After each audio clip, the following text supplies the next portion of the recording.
আভার বিয়ের সময় বরপক্ষ ও কন্যাপক্ষের মধ্যে কি একটা মতান্তর হয়েছিল, কিন্তু দুই পক্ষই ভদ্রলোক, তাই মতান্তর ঝগড়ায় পরিণত হয়নি। বরপক্ষ আভাকে নিয়ে চলে গিয়েছিলেন। তারপর 15 বছর আভা আর বাপের বাড়ি ফিরে আসেনি। দুই পরিবারের মধ্যে সমস্ত যোগাযোগ ছিন্ন হয়েছিল। এই 15 বছরে দুই পরিবারেরই কিছু কিছু পরিবর্তন হয়েছে। কর্তারা গত হয়েছেন, যুবকেরা বাড়ির কর্তা হয়েছে। যারা ছোট ছিল তারা যৌবন প্রাপ্ত হয়েছে। আবার বিয়ের সময় কি নিয়ে মনোমালিন্য ঘটেছিল তাও বোধ করি কারুর মনে নেই। তবু দুই পক্ষের মাঝখানে দূরত্বটা যেন মনোযোগের অভাবেই আগের মতোই রয়ে গিয়েছিল। আভার ছোট ভাই দেবু আভার চেয়ে 7-8 বছরের ছোট। তার বয়স এখন 25-26 বছর। সে ফৌজি দলের লেফটেন্যান্ট, এই মুহূর্তে পুনায় আছে। হঠাৎ কাজের উদ্দেশ্যে তাকে কয়েকদিনের জন্য কলকাতায় আসতে হলো, এবং এসেই তার মনে পড়ে গেল দিদির শ্বশুর বাড়ি কলকাতায়। দেবু জীবনটা যদিও পশ্চিমাঞ্চলেই কাটিয়েছে, তবু কলকাতা তার অপরিচিত নয়। ছেলেবেলায় কয়েকবার এসেছে, কিন্তু তখন সে স্বাধীন ছিল না। এখন স্বাধীন। দিদিকে দেখবার জন্য তার মন উৎসুক হয়ে উঠল। দিদির শ্বশুরবাড়ির ঠিকানা তার জানা ছিল, শোভাবাজারের নামজাদা গোষ্ঠী। সে হোটেলে জিনিসপত্র রেখে বিকেল বেলা বেরোল। অবশ্য দিদির শ্বশুরবাড়িতে সে সমাদর পাবে কিনা সন্দেহ, কিন্তু নাই বা পেল সমাদর।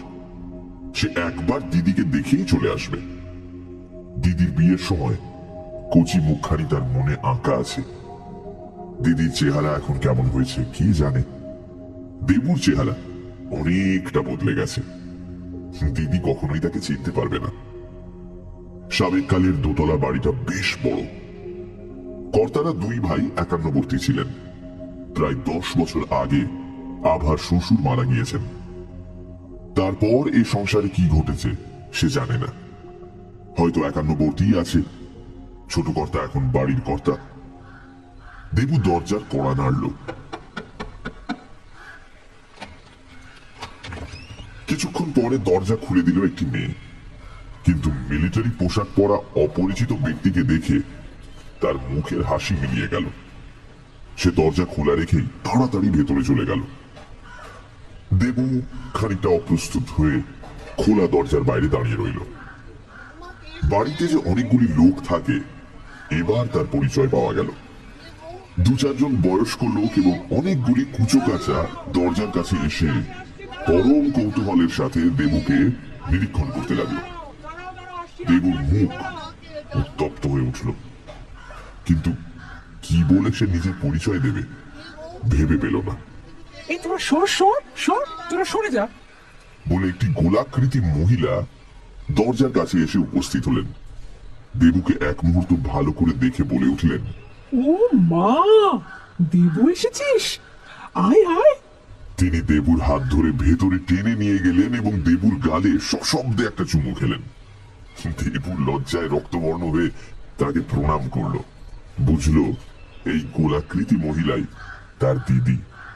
15 বছরে দিদির স্বাস্থ্যের বেশ উন্নতি হয়েছে। আভা তার গায়ে হাত বুলিয়ে বলল, কত বড় হয়েছিস রে, তার উপর আবার মিলিটারি পোশাক, কিন্তু আমার চোখে কি তুলে দিতে পারিস, দেখেই চিনেছি। দেবুকে নিয়ে বাড়িতে সমাদরের সমারোহ পড়ে গেল। বাড়িতে লোক অনেক, শাশুড়ি, খুড় শাশুড়ি, দেওর, ননদ। আভা সকলের কাছে নিয়ে গিয়ে দেবুর পরিচয় করিয়ে দিল। দেবু দেখল আভাই বাড়ির গৃহিণী। তার শাশুড়ি, খুড় শাশুড়ি ঠাকুর ঘরে বসে কেবল মালা জপ করেন। ইতিমধ্যে আভার স্বামী পরিমল বাবু বাড়ি ফিরলেন। ইনি হাইকোর্টের উকিল, ভারী মজলিসী লোক। তিনি দেবুকে নিয়ে মহানন্দে রঙ্গরসিকতা শুরু করে দিলেন। দেবু অবাক হয়ে ভাবতে লাগলো, এমন লোকগুলোর সঙ্গে এতদিন বিচ্ছেদ ছিল কিসের জন্য। গল্প করতে করতে সন্ধে হয়ে এলো। আভা এসে বলল, এই দেবু, আজ তুই যেতে পারবি না, কিন্তু রাত্রিরে খাওয়া দাওয়া করে এখানেই শুয়ে থাকবি, কাল সকালে যেখানে ইচ্ছে যাস। দেবু কিছুটা কুণ্ঠিত হয়ে বলল, কিন্তু তোমাদের অসুবিধে হবে। কিচ্ছু অসুবিধে হবে না। আভা স্বামীর দিকে চেয়ে বলল। ওপরে ছোট ঠাকুরের ঘরে দেবুর শোবার ব্যবস্থা করি। পরিমল বাবু চকিত হয়ে বললেন, বেশ তো। স্বামী স্ত্রীর চোখে চোখে কি একটা ইঙ্গিত খেলে গেল, দেবু ঠিক ধরতে পারল না। সে বলল, কিন্তু জামা কাপড় যে কিছুই আনিনি। আভা বলল, এই শোন, বাথরুমে জামা কাপড় রেখেছি, তুই যা, তোর মিলিটারি পোশাকটা ছেড়ে নে। দেবু বাথরুম চলে গেল। মুখ হাত ধুয়ে সাদা জামা কাপড় পরে যখন ফিরে এলো, তখন দেখলো দিদি জামাইবাবুর সঙ্গে চুপি চুপি কি সব কথা বলছে। সে আসতেই দিদি হাসি মুখে উঠে চলে গেল। যে মেয়েটি দেবুকে দরজা খুলে দিয়েছিল, সে বসবার ঘরে এসে চা জল খাবার দিয়ে গেল। মেয়েটির বয়স 17 কি 18, রং ফর্সা, ভাষা ভাষা হাসি ভরা চোখ। পরিমলবাবু বললেন, আমার খুড়তুতো বোন রানী। গল্প করতে করতে অনেক রাত হয়ে গেল। তখন পরিমলবাবু দেবুকে নিয়ে রান্নাঘরে খেতে বসলেন। রানী লুচি বেলে দিচ্ছে। আভা গরম গরম লুচি ভেজে পাতে দিতে লাগলো। দেবু রানীর লুচি বেলা দেখতে দেখতে মনে মনে ভাবল, বেশ মেয়েটা।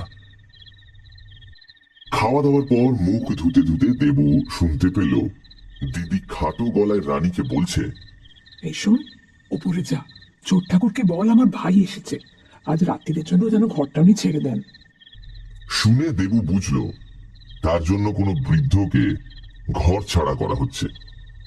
সে মনে মনে অস্বস্তি বোধ করল, কিন্তু এখন আর আপত্তি করে লাভ নেই।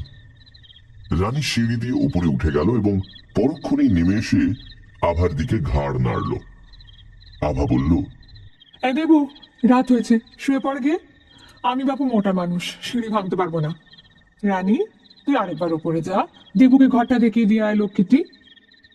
রানী তখন দেবুর দিকে একবার কটাক্ষপাত করে আবার সিঁড়ি দিয়ে উপরে উঠতে লাগলো।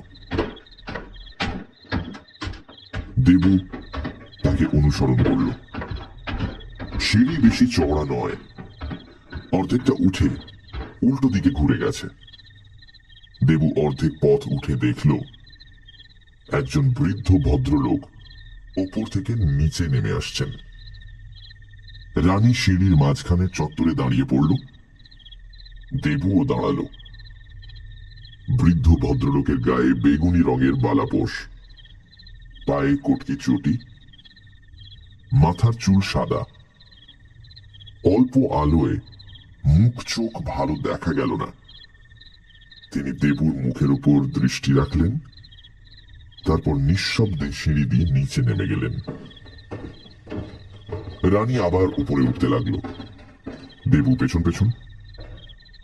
দোতলায় উঠে রানী কোনো কথা বলল না, কেবল আঙুল দিয়ে একটা খোলা দরজা দেখিয়ে দিয়ে তাড়াতাড়ি নেমে গেল।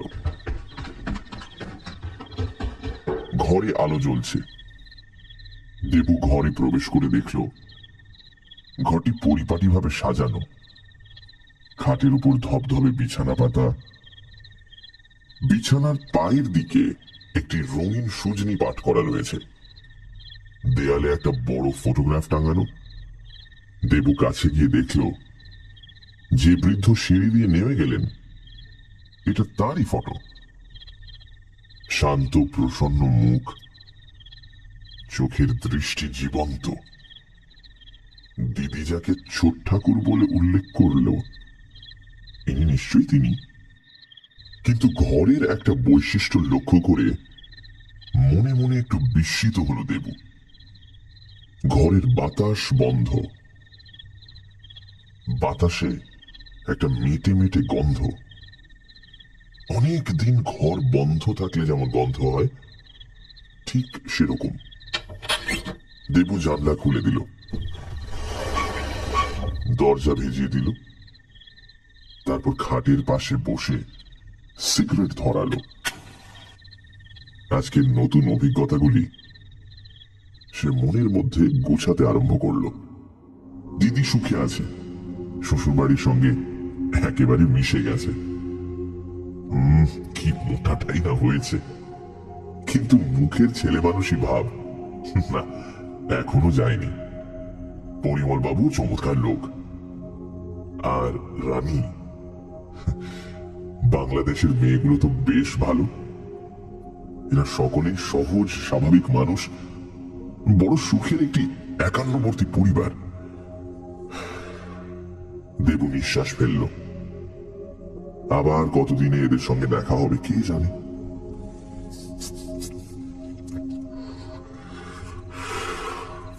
সিগারেট শেষ করে দেবু আলো নিভিয়ে দিল। সুজনি গায়ে টেনে নিয়ে শুয়ে পড়ল। খোলা জানলা দিয়ে রাস্তার আলো চোরের মতো তেরচা ভাবে হাত বাড়িয়েছে। ঘর একেবারে অন্ধকার নয়। দেবু ঘুমিয়ে পড়ল।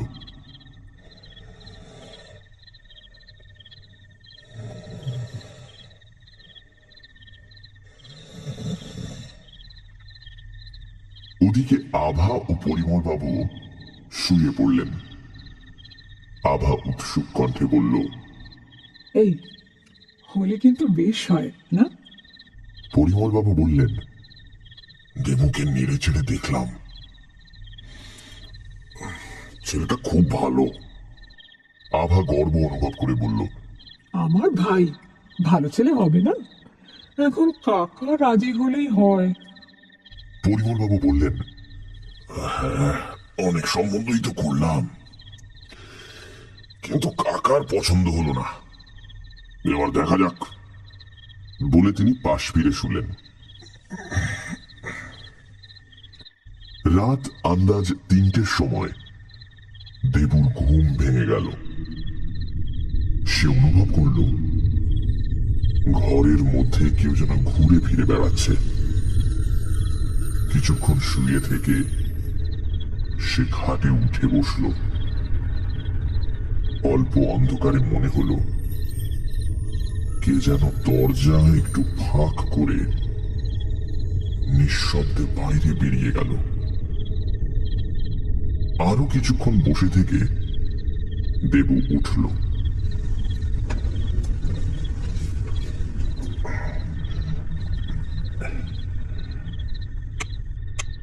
আলো জ্বালিয়ে দেখল ঘরে কেউ নেই। তখন সে দরজায় হুড়কো লাগিয়ে আবার আলো নিভিয়ে শুয়ে পড়ল। দ্বিতীয়বার দেবুর ঘুম ভাঙল তখন 4টে বেজে গেছে। ভোর হয়ে আসছে। সে চোখ মেলে দেখল যে বৃদ্ধটিকে সে সিঁড়িতে দেখেছিল তিনি খাটের পাশে ঝুঁকে এক দৃষ্টি তার মুখের দিকে চেয়ে আছেন।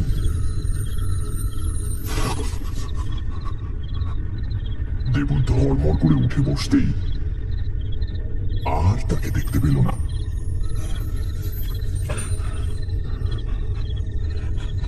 খাট থেকে নেমে দেবু সুইচ টিপে আবার আলো জ্বালল। ঘরে কেউ নেই। দরজার হুড়কো আগের মতোই লাগানো রয়েছে। দেবুর হঠাৎ গা ছমছম করে উঠল। সে হুড়কো খুলে বাইরে উঁকি মারল। বাইরেও কেউ নেই। সারা বাড়ি ঘুমোচ্ছে। তখন সে বৃদ্ধের ছবির দিকে তাকালো। বৃদ্ধ প্রসন্ন অপলক চোখে তার দিকে তাকিয়ে আছেন। সিগারেট ধরিয়ে দেবু জানলার কাছে গিয়ে দাঁড়ালো। কি ব্যাপার? ভূত উড়ে কাণ্ড নাকি? কিংবা হয়তো তারই মাথা গরম, ভুলভাল চিন্তা আসছে মাথায়। জানলার পাশে একটা আরাম কেদারা ছিল। দেবু সিগারেট ফেলে দিয়ে তাতে একটু লম্বা হলো। আর ঘুমের চেষ্টা বৃথা। সকাল হতে আর দেরি নেই। হ্যাঁ রে, রাত্রিরে কি ঘুম হয়নি? দেবু চোখ মেলে দেখল ঘরে সকালের আলো ঝলমল করছে। দিদি চায়ের পেয়ালা হাতে নিয়ে তাকে ডাকছে। চোখ মুছে দেবু চায়ের পেয়ালা হাতে নিল। তাতে এক চুমুক দিয়ে বলল, দিদি উনি কি বলে দেয়ালে ফটোর দিকে আঙুল দেখালো। আভা থতমত খেয়ে বলল, উনি উনি আমার খুড়শ্বশুর ছিলেন, রানীর বাবা। দেবু বলল, খুড়শ্বশুর ছিলেন? তার মানে? আভা থপ করে মেঝের উপর বসে পড়ল, দিয়ে বলল, 2 বছর আগে উনি মারা গেছেন। দেবু বলে উঠল, সে কি? ওকে যে আমি কাল রাত্রে দেখেছি। ও মা, তুই দেখেছিস? আভা কিছুক্ষণ চেয়ে তাকিয়ে রইল। মারা গেছেন বটে, কিন্তু উনি আছেন। এই ঘরটা না ওর ছিল, এই ঘরেই আছেন। তবে কোনো গন্ডগোল নেই জানিস, বাড়িতে অতিথি এলে ওকে খবর দিলে উনি ঘর ছেড়ে দেন। তা তুই ভয় পাসনি তো? দেবু বলল, না, ভয় পাবো কেন? কিন্তু সত্যি আছেন? মানে সত্যি মারা গেছেন? আমি যে চোখে দেখলাম। আভা ধীরে ধীরে বলল, আমরা সবাই চোখে দেখেছি জানিস, ইচ্ছে করলেই উনি দেখা দিতে পারেন। তবে কথা বলেন না, ইশারায় নিজের কথাটা জানিয়ে দেন। মারা যাবার আগে রানীর বিয়ে দেওয়ার জন্য ভীষণ ব্যস্ত হয়েছিলেন, কিন্তু বিয়েটা তো দিয়ে যেতে পারেননি। তারপর আমরা রানীর বিয়ের অনেক সম্বন্ধ এনেছি জানিস, কিন্তু ওর পছন্দ হচ্ছে না কিছুতেই। দেবু কি বলবে ভেবে না পেয়ে বলল, কি মুশকিল? আভা তখন উৎসুক হয়ে বলল, আজ কাকা আমাদের জানিয়ে দিয়েছেন যে তোকে ওর খুব পছন্দ হয়েছে। এই শোন না, তুই রানীকে বিয়ে করবি। কাকা জানিয়েছেন রানীর বিয়ে হয়ে গেলে উনি চলে যাবেন, আর এই বাড়িতে থাকবেন না। এই করবি বিয়ে? ভারী ভালো মেয়ে রে, অমন মেয়ে আজকালকার দিনে দেখা যায় না। দেবুর মাথাটা ঘুরতে আরম্ভ করল। সে দেয়ালের দিকে চোখ তুলল, দেখল বৃদ্ধের জীবন্ত চোখে যেন একটু হাসি খেলা করছে।